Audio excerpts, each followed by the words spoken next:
વિદ્યાર્થીઓ શુભ સવાર. આપણે આજે ધોરણ 11માં ગુજરાતી વિષય ભણવા જઈ રહ્યા છીએ. તો આજે આપણે જે પરિસ્થિતિ છે એને અનુકૂળ થઈને આપણે ઓનલાઈન ભણવાનું છે મિત્રો. તો તમારે તમારી ફેરબુક હાથમાં રાખવાની છે, ટેક્સ્ટબુક પણ હાથમાં રાખવાની છે. પહેલા દિવસથી તમને આ વાતની સૂચના આપું છું. તમારે ફેરબુક ગુજરાતીની 2 બનાવવાની થશે, એક વ્યાકરણની અને એક ગુજરાતી કન્ટેન્ટની.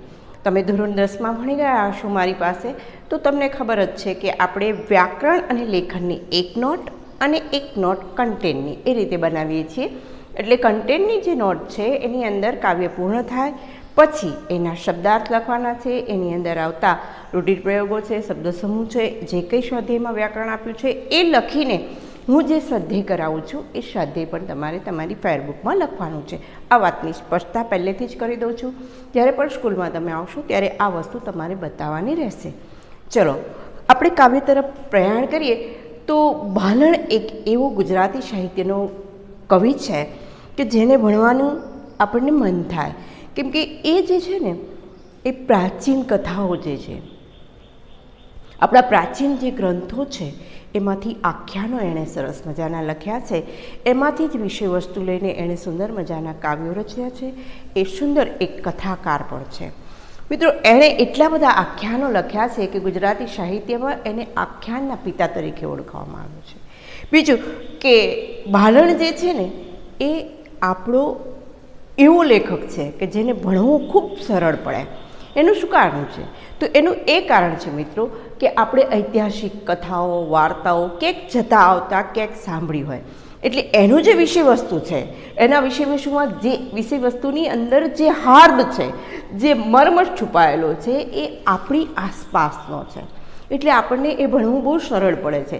અને ભાલણ ખૂબ ભણવા માટે સરળ છે, બહુ જ્ઞાનમાર્ગનો કવિ છે. એની અંદર ગુડ જ્ઞાન ભરેલું છે અને એ જ્ઞાનના આધારે એણે કેટલા બધા કાવ્યો આપ્યા છે, કેટલા બધા આખ્યાનો પણ આપ્યા છે. એણે અનુવાદમાં પણ પોતાનું સાહિત્ય ખેડાણ કર્યું છે. આમ જોવા જઈએ તો ગુજરાતી સાહિત્યનો એક એવો કવિ છે, એક એવો લેખક છે કે જેના માટે આપણને ગૌરવ થાય.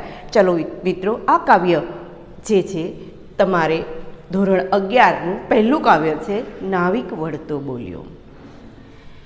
એના લેખક એટલે કે કવિશ્રી ભાલણ જે છે એનો જન્મ જે છે લગભગ 15મી સદીના ઉત્તરાર્ધ અને 16મી સદીના પૂર્વાર્ધમાં એમનો જન્મ થયેલો. તો ચોક્કસ જન્મ ન મળવાને કારણે આપણને સાહિત્ય આ વાતથી આપણને સમજાવે છે કે એનો જન્મ લગભગ આ બંને સદીઓની આસપાસ થયેલો છે.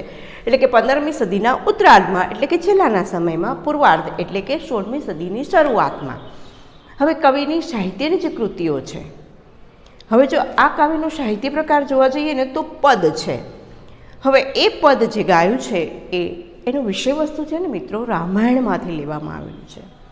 એટલે મેં તમને કીધું ને કે કવિ ભાલણ જે છે એ ઐતિહાસિક કથા વાર્તાઓમાંથી એની વિષય વસ્તુ લીધી છે.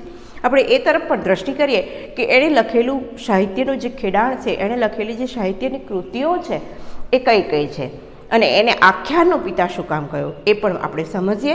તો એણે લખેલા આખ્યાનોમાં સુંદર આખ્યાનો જે છે એ બધા જ આખ્યાનો જે છે એનું વિષય વસ્તુ જે છે એ આપણી પૌરાણિક કથાઓ જે છે, આપણી વાર્તાઓ જે છે, આપણા સંસ્કૃતિના જે નાટકો જે છે આપણને કંઈક પ્રદાન કરે એવી પૌરાણિક કથાઓ જે છે, રામાયણ મહાભારત જે છે, વેદો અને પુરાણો જે છે એમાંથી જ એણે વિષય વસ્તુ લઈ અને પોતાની રચનાઓ કરી છે. અને એ રચનાઓ એટલા માટે જ આપણને ભણવામાં સરળ છે. હવે આપણે જોઈએ કે એને આખ્યાનનો પિતા કેમ કહેવામાં આવે છે. વિદ્યાર્થીઓ બરાબર યાદ રાખજો, ધોરણ 11 અને 12 પૂર્ણ કર્યા પછી તમે ક્યાંક સ્પર્ધાત્મક પરીક્ષાઓ આપશો તો ત્યાં તમને પૂછાશે કે કવિ ભાલણને આખ્યાનનો પિતા કહેવામાં આવે છે અથવા તો આખ્યાનનો પિતા કોને કહેવામાં આવે છે. MCQs હોય એટલે આખ્યાનનો પિતા કોને કહેવામાં આવે છે તો તમારે લખવાનું છે કવિ ભાલણ જે છે એ આખ્યાનનો પિતા છે. બીજું કે ધોરણ 12માં પણ તમારે આવા જ હેતુલક્ષી પ્રશ્નો છે જે તમને કવિ લેખકના પરિચયમાંથી પૂછાય છે. જે તમારા પાઠની શરૂઆતમાં પ્રસ્તાવના આપી હોય ને મિત્રો, એમાંથી જ પ્રશ્નો પૂછાતા હોય છે. એટલે બરાબર ધ્યાન રાખજો. હવે એણે કયા કયા આખ્યાનો આપણને આપ્યા? નળાખ્યાન, જલંધર આખ્યાન, ધ્રુવ આખ્યાન, ચંડી આખ્યાન, રોગી આખ્યાન, રામવિવાહ, હવે આ બધા જ જુઓ એ દરેકનું વિષય વસ્તુ આપણને પૌરાણિક કથાઓમાંથી મળી આવે છે. એટલે એનો વિષય વસ્તુ જે છે એ આપણી આસપાસનું છે મિત્રો, એટલે એને સમજવો ખૂબ સરળ પડે છે.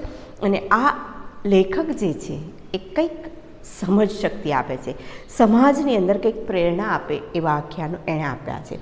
આ સિવાય એની વિશેષ કૃતિઓ જો હોય તો એ કાદંબરી છે, 10મો સ્કંદ છે. 10મો સ્કંદ તમને બધાને ખબર છે કે મહાભારતની અંદર જે ગીતાનો સંદેશ છે એ ગીતાના અધ્યાયની અંદર 10મો સ્કંદ જે છે એની અંદર ભગવાન શ્રી કૃષ્ણની રાસલીલાનું વર્ણન છે. અને એ વર્ણનને આધારિત એણે 10મો સ્કંદની રચના કરી છે. રામ બાલચરિત આ બધી જ કૃતિઓ એની વિશેષ કૃતિઓ છે. અને આ આખ્યાનનો કારણે આપણે ભાલણને આખ્યાનનો પિતા તરીકે ઓળખીએ છીએ.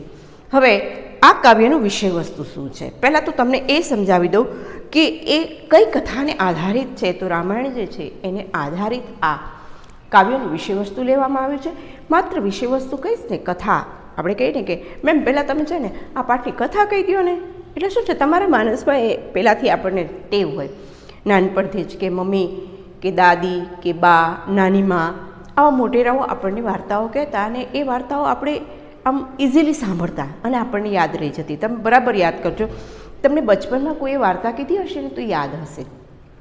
તો ચાલો આપણે સૌથી પહેલાં આ કાવ્યની વાર્તાનું સ્વરૂપ જોઈએ. શું વાર્તા છે, શું વિષય વસ્તુ છે એનું? તો રામાયણની અંદર તમે જાણો છો કે ભગવાન શ્રી રામ જે છે એમને 14 વર્ષનો વનવાસ થયો હતો. રામ ભગવાન યુવા અવસ્થાની ઉંમરે ગયા ત્યારે દશરથ રાજાને એમ થયું કે હવે મારા 4 પુત્રો મોટા થઈ ગયા છે, હવે મારે વન પ્રસ્થાન કરવું જોઈએ, વન પ્રસ્થાન કરવું જોઈએ. 4 વન વ્યવસ્થા હતી અને એની અંદર 50 વર્ષ પછી લગભગ વન પ્રસ્થાન કરવાનું થાય. એટલે દશરથ રાજાએ નિર્ણય કર્યો, બ્રાહ્મણોને બોલાવ્યા અને નક્કી થયું કે યુવરાજને રાજગાદી આપી. એટલે તમને ખબર છે કે આપણા સાહિત્યમાં, આપણી કથાઓમાં આપણે સાંભળેલું છે કે જ્યેષ્ઠ પુત્ર હોય એને રાજગાદી સોંપવામાં આવે. જ્યેષ્ઠ એટલે મોટા, એટલે એને યુવરાજ પહેલેથી જ કહેવામાં આવતા હોય અને એમને રાજગાદી આપવાની હોય. નક્કી થયું કે રામને રાજગાદી આપી. હવે રામને રાજગાદી આપવી તો એના માટે પ્રશ્ન થયો, કઈ પ્રશ્ન ઉઠાવ્યો કે મારા દીકરાને કેમ નહીં. અને પછીથી એમણે પોતાના જે બાકી હતા એ 2 વરદાન માગ્યા અને એ વરદાનમાં એમ માગ્યું કે ભરતને રાજગાદી અને રામને 14 વર્ષનો વનવાસ. હવે આ મુજબ રામને વનવાસ દેવામાં આવે છે. ભગવાન શ્રી રામ પોતાના પરિવાર સાથે, એમની સાથે લક્ષ્મણજી જાય છે, સીતાજી પોતાની અર્ધાંગીની છે એટલે એ પણ જાય છે, વિશ્વામિત્ર સાથે જાય છે. અને એ જંગલ પાર કરતાં પહેલાં એક નદી છે, સરયુ નદીને કાંઠે આવે છે અને નાવિકને કહે છે કે અમને આ નદીને પાર કરાવો. આપણું કાવ્ય અહીંથી શરૂ થાય છે મિત્રો. પણ અધૂરી વાત કહું તો તમને વિષય વસ્તુનું મૂળ ન ખબર પડે, એટલા માટે આપણે શરૂઆતથી વાત કરી. હવે નાવિકને પાસે જઈને કહે છે કે નાવિક તું અમને આ નદીને પાર કરાવ. હવે નાવિક તો બહુ બોળો હોય, એને કથાઓ ને વાર્તાઓ ક્યાંક સાંભળી હશે, એટલે એને એક વાતની ખબર હતી કે મેં એવું સાંભળ્યું છે કે ભગવાન શ્રી રામના ચરણરજને સ્પર્શ, જો ચરણરજ કોઈને સ્પર્શ થઈ જાય તો એ પથ્થર બની જાય છે. અને એટલે જ અહલ્યા પથ્થર બની ગઈ હતી. પથ્થરની જે અહલ્યા હતી એ સ્ત્રી બની ગઈ હતી. ભગવાન શ્રી રામની રજ અડે ને તો કોઈ સ્ત્રી બની જાય, આવું એને નોલેજ. એટલે કે એ બિચારો ભોળો માણસ, એને પૂરી વાતની ન ખબર હોય. એટલે એને એવું સાંભળેલું કે અહલ્યા નામની સ્ત્રી જે પથ્થર બની ગઈ હતી, એ પથ્થર બનેલી સ્ત્રીને ભગવાનના ચરણરજની સ્પર્શ થવાથી એ સ્ત્રી બની ગઈ. હવે નાવિકને ચિંતા થાય કે જો ભગવાન શ્રી રામ મારી નાવ ઉપર બેસે અને એ એમની ચરણરજ એને સ્પર્શે તો આ મારી નાવ જે છે એ પણ સ્ત્રી બની જાય. હવે મારે એક ઘરે તો સ્ત્રી છે જ, તે એનું માન હું ભરણ પોષણ કરું છું, તો આ બીજી સ્ત્રીનું કેમ પેટ પૂરું કરું? એ તો મૂંઝાઈ ગયો. અને ભગવાન શ્રી રામને કે ભાઈ હું તમને નાવમાં નહીં બેસાડું, આ બધાને બેસાડીશ, બીજા બધા બેસો મારી નાવમાં, હું તમને આ કાંઠેથી ઓલે કાંઠે લઈ જઈશ. પણ રામને ના પાડી દીધી કે ભગવાન શ્રી રામને નહીં બેસાડું. જો બેસાડું તો મારી નાવ જે છે એ સ્ત્રી થઈ જાય, તો હું 2 સ્ત્રીઓનું પૂરું કેવી રીતના કરું? મારે ઘરે એક સ્ત્રી છે. ભગવાનને તો મન શું આવતું હશે.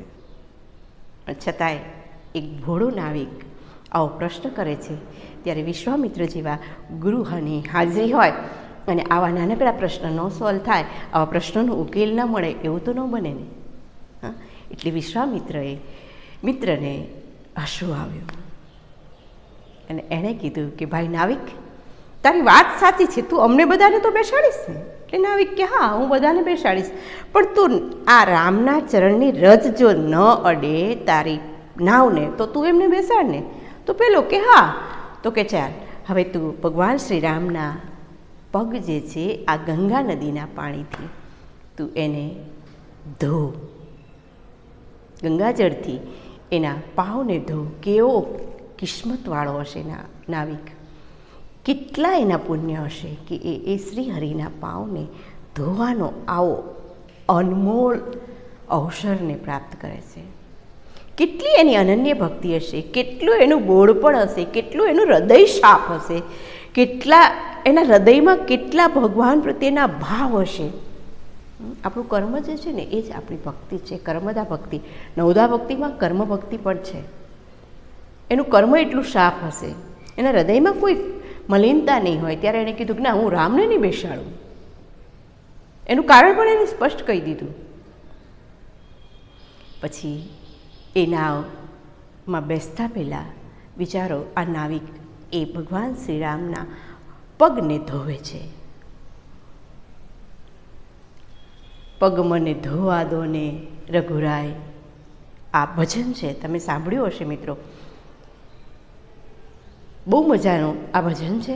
પણ આપણે કાવ્યના વિષય વસ્તુ તરફ જઈએ. હવે પછી ભગવાનના પગ ધોવે છે અને પછી ભગવાનને એ નૌકાથી પાર ઉતારે છે. આપણે આ રામાયણની અંદર પણ કથા પ્રસંગ આવી ગયો છે અને એ કથા પ્રસંગને આધારિત જ આપણું આ કાવ્ય છે મિત્રો. હવે આપણે કાવ્ય તરફ જઈએ. ભાલણ વિશે તો તમને મેં વાત કરી દીધી કે ભાલણ એક કથા વાર્તાકાર, સરસ મજાનો જ્ઞાન માર્ગનો આ કવિ છે અને બહુ જ સામાન્ય ભાષામાં સામાન્ય માણસને સમજાય એવા સામાન્ય શબ્દોમાં અસામાન્ય વાત કરી દીધી છે. એણે એવી વાત કરી દીધી છે કે સાવ સામાન્ય માણસ સમજી શકે, અને જો સમજી શકે તો એના અહોભાગ્ય છે. એનું જ્ઞાન એટલું ગુઢ છે, શબ્દો સરળ છે મિત્રો, પણ જ્ઞાનની ગરિમા કંઈ ઓછી નથી આંકી. એના શબ્દોને જરા સમજીએ. નાવિક વળતો બોલ્યો, સાંભળો મારા સ્વામ. સ્વામ શબ્દનો અર્થ થાય સ્વામી. સાંભળો શબ્દ જે છે એ બહુ જ તળપદા શબ્દો વાપર્યા છે. ભોજપુરી શબ્દો પણ ક્યાંક આવશે, ક્યાંક રાજસ્થાની કડી બોલીના પણ શબ્દો એના કાવ્યોમાં આપણને ગુજરાતીમાં મળી જાય છે. હું જે જે શબ્દ હશે એ દરેક શબ્દનો અર્થ તમને કહી દઈશ. નાવિક વળતો બોલ્યો, પાછું વળીને બોલ્યો કે સાંભળો મારા સ્વામ. સ્વામ એટલે સ્વામી અને સાંભળો શબ્દનો અર્થ થશે સાંભળો. નાવિક વળીને બોલ્યો કે સાંભળો મારા સ્વામી. એ ભગવાનને માન તો આપે જ છે, સન્માન તો આપે જ છે, પરંતુ જે એના મનમાં પ્રશ્ન છે ને એ તો એ કહે છે, બોળપણ છે, નિખાલસતા છે, નિર્દોષ ભાવ છે. અને એટલે જ એ કહે છે કે સાંભળો મારા સ્વામ, સાથ સૌને નાવે બેસું નહીં, બેસારું રામ. સાથે બધાને બેસાડું, પણ એ બધાની સાથે રામને ન બેસાડું. તમને બધાને સાથે બેસાડું પણ આ રામને ન બેસાડું. સાંભળો મારી વાત કે ભાઈ, હું તમને બધાને બેસાડીશ પણ તમારા બધાની સાથે રામને નહીં બેસાડું. કેટલું બોળપણ, કેટલી નિખાલસતા, કેટલો નિર્દોષ ભાવ.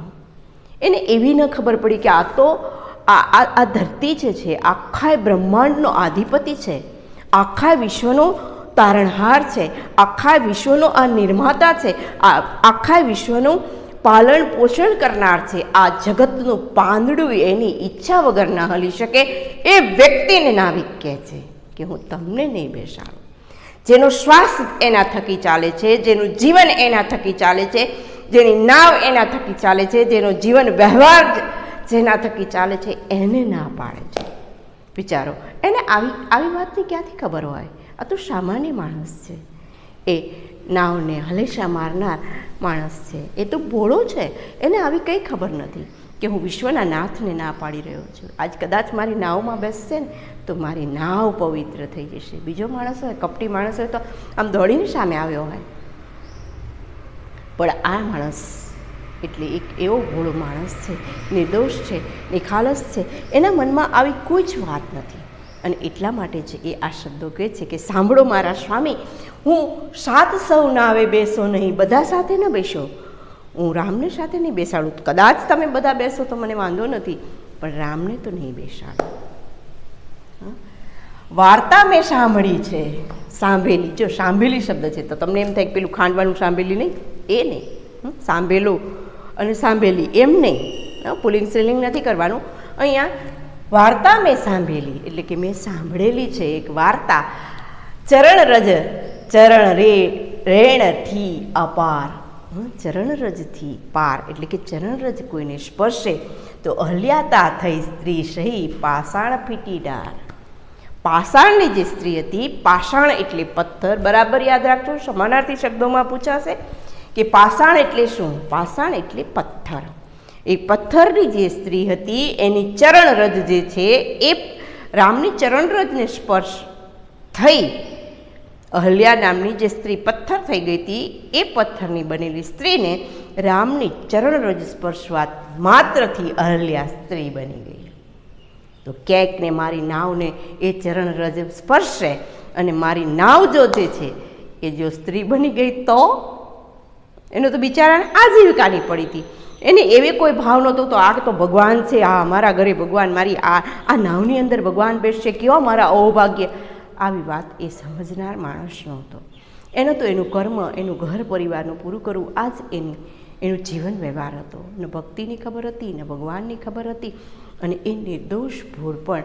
અને એના કારણે જ એ કહી દે છે કે ભાઈ હું નહીં બેસાડું, તમે બધાને બેસાડીશ, પણ તમારા બધાની સાથે રામને ન બેસાડું.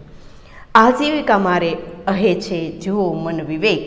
તમે મનથી અને વિવેકથી બરાબર સમજો. મારે આજીવિકા રડવા માટેનું આ એક સાધન છે. શું સાધન? તો કે મારી નાવ જે છે એ મારું આજીવિકા રડવાનું માત્ર આ એક સાધન છે. વિવેકપૂર્ણ હું તમને કહું છું, હું તમને પ્રણામ કરીને કહું છું, હું વિનય કરીને કહું છું. હું તમારા માટે કોઈ ના એટલે કે હું કોઈ ધિક્કાર નથી કરતો, પરંતુ મારું આ તમે સમજો બધા કે મારું આ આજીવિકા રડવાનું એક જ સાધન છે. જો એ પથ્થર બની ગયો તો હું શું રડીશ? રડવાનું સાધન નહીં હોય ને વળી પાછી આ બબ્બે સ્ત્રીઓનું હું પૂરું કેમ કરીશ? એને પ્રશ્ન થાય છે. સ્ત્રી થતાં વાર ન લાગે કાષ્ઠ પાષાણ એક. વિચારો કહે છે કે પથ્થર અને લાકડું એક જ કહેવાય, એક જેવું કહેવાય, બે નિર્જીવ છે. અને એ નિર્જીવને જો મારી આ લાકડાની બનેલી નાવને જો એ ચરણરજ સ્પર્શી ગઈ રામની અને એ સ્ત્રી બની ગઈ તો બે એક જેવું જ કહેવાય. બચારાને બીજી નથી ખબર પડતી, પણ એને એટલી તો ખબર પડે છે કે પથ્થરો જે નિર્જીવ છે અને આ મારું લાકડાની બનેલી નાવ પણ નિર્જીવ છે. આ બંને વસ્તુ એક સરખી છે. અને જો એ ચરણરજ એને સ્પર્શી ગઈ તો શું થશે? તો વળી પાછી આ મારી નાવ સ્ત્રી થઈ જશે, તો હું આજીવિકા કેવી રીતે રડીશ?